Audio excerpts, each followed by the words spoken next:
Hello everyone, and this is my review for WWE Battleground 2015. And I'll go off and say the entire pay-per-view was actually kind of enjoyable. They did a lot of really fun matches in this one. Some of the storylines are kind of blah, but the matches came out really good. Starting out the night with Randy Orton and Sheamus, I thought was a great way of starting the night, especially with the hometown crowd for Randy Orton. You get the crowd pumped up right away. The match that the two of them put on together in the past had really been a boring match, but this time's match was, a relatively good one. I found this one to be very enjoyable.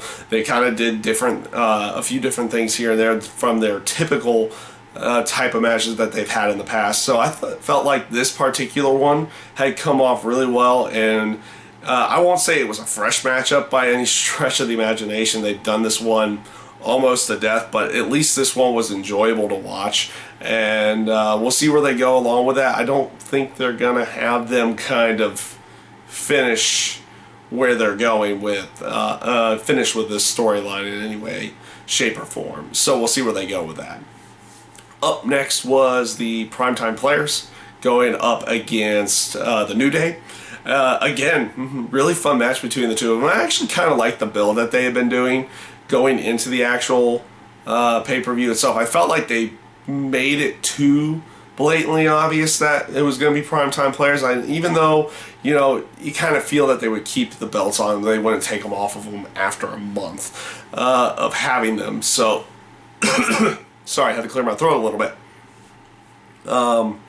But yeah, in the terms of the match quality itself, I felt like it was really good between the two of them. All three of the members of the New Day, they kind of had everything flow and work together for them. Same with the Primetime Players. They both worked really well timed out spots. I liked a few of the apron spots that they pulled off in there. I felt the match came off really good. It was a really solid match, fun to watch. And this goes again for what was the next match, Bray Wyatt and Roman Reigns. This was just a lot of fun.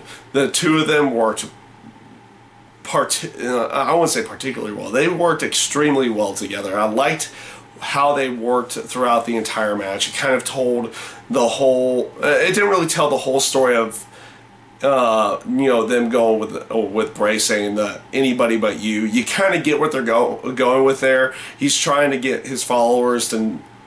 they're trying to get Bray Wyatt to portray that he's trying to get his followers to turn completely on Roman Reigns, or basically kind of going with how they feel with how the internet community kind of feels is like anybody but Roman Reigns should be on the top, and also the aspect of them having Bray Wyatt go over in this case made it even better, and also bringing Luke Harper back into the fold with Bray Wyatt definitely is an upswing there, because also this gives the potential for them to work Dean Ambrose into the storyline and do a couple of other different things with it and see where they can actually go with it down the road. I really enjoyed this match, and like I said, I felt like this one came off really good.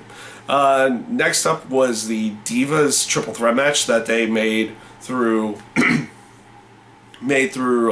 the actual pay-per-view and the pre-show itself. It was Brie Bella, Charlotte, and Sasha Banks. Actually, pretty good match. Pretty good match. I get where they're going with the whole Divas Revolution area. Bringing in the NXT Divas to kind of shake things up in how they're working the Divas division. You can tell that in the match quality here. It came off a lot better tonight than what you would typically have seen out of the Divas matches at any other point in time. You had seen a better quality like with Paige and Nikki Bella and a few of the other ones as well in the terms of the match quality, but tonight's I felt came off really good. They obviously made the right choices of bringing up Sasha Banks, Becky Lynch, and Charlotte down the road here to the main roster. So we'll see where everything goes with that. Obviously, you have Naomi, Tamina, and Sasha Banks' team. Then you have Paige and Charlotte and Becky Lynch, and then you have the Bellas and Alicia Fox. So they're kind of battling it out.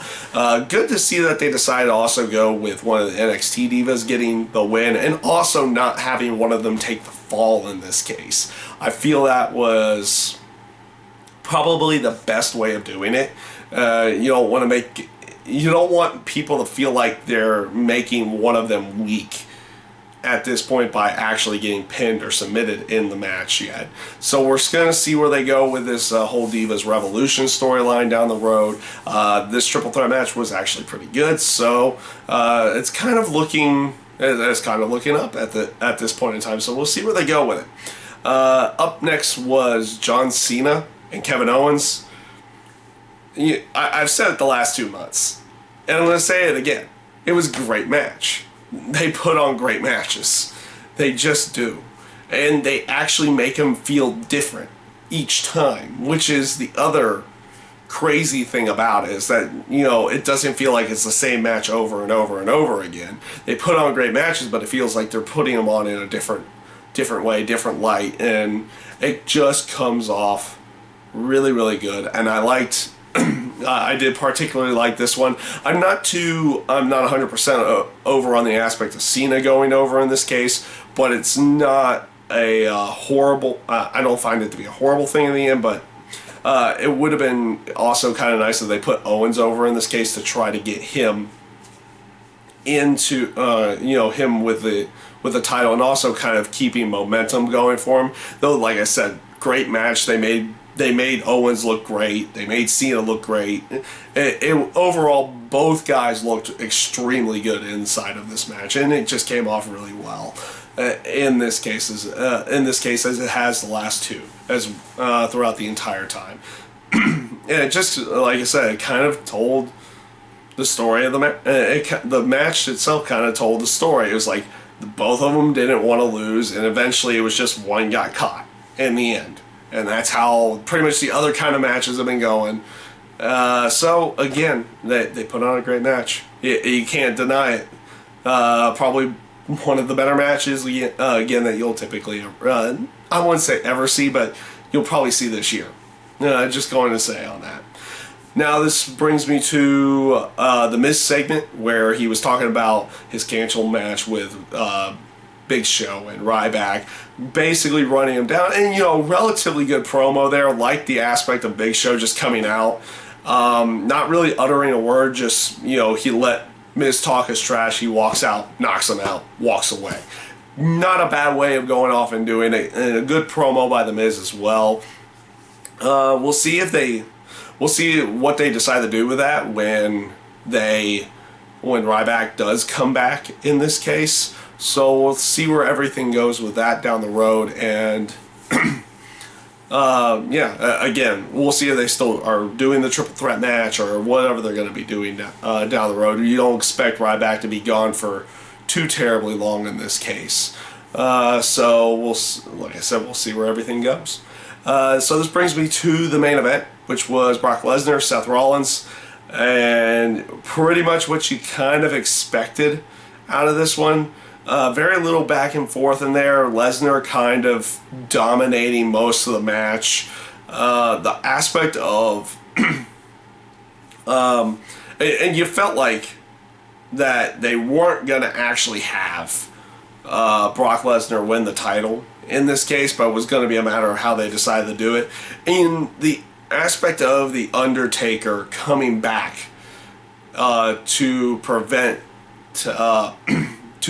Brock Lesnar from winning the title is actually a relatively good one. Though, in a sense, like they've been portraying, even though Brock's attitude really hasn't changed or anything in that sense, they kind of been portraying Brock as the face, so now they're kind of portraying Undertaker as the heel in here, and he even does like heel tactic, like giving Lesnar a low blow before choke slamming and tombstoning him at the end of the match.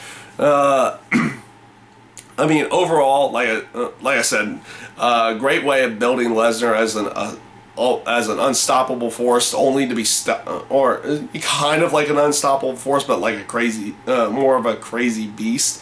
But then only to kind of hit this roadblock with The Undertaker, looking for his revenge, probably going off of a storyline, looking for his revenge for the WrestleMania 30 match. So we'll see how everything goes with this build. More than likely, you're getting something for SummerSlam out of that.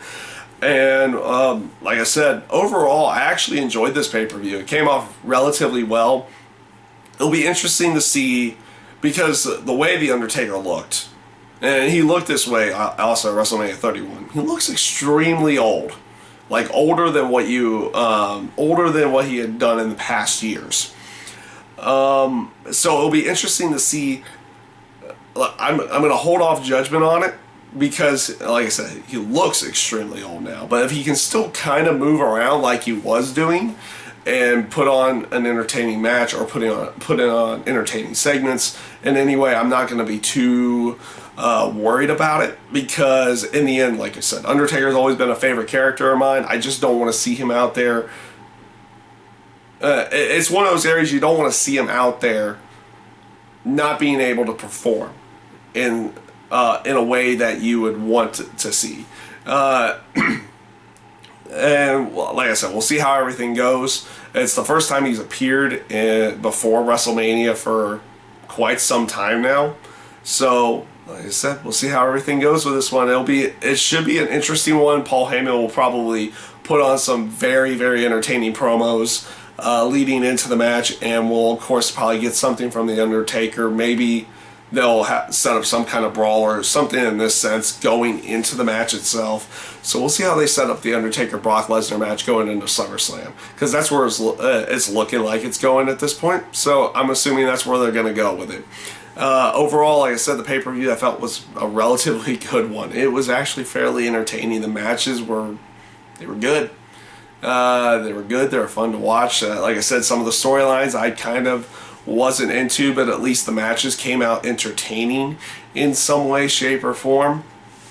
And that is my review for WWE Battleground 2015. I thank you guys for watching.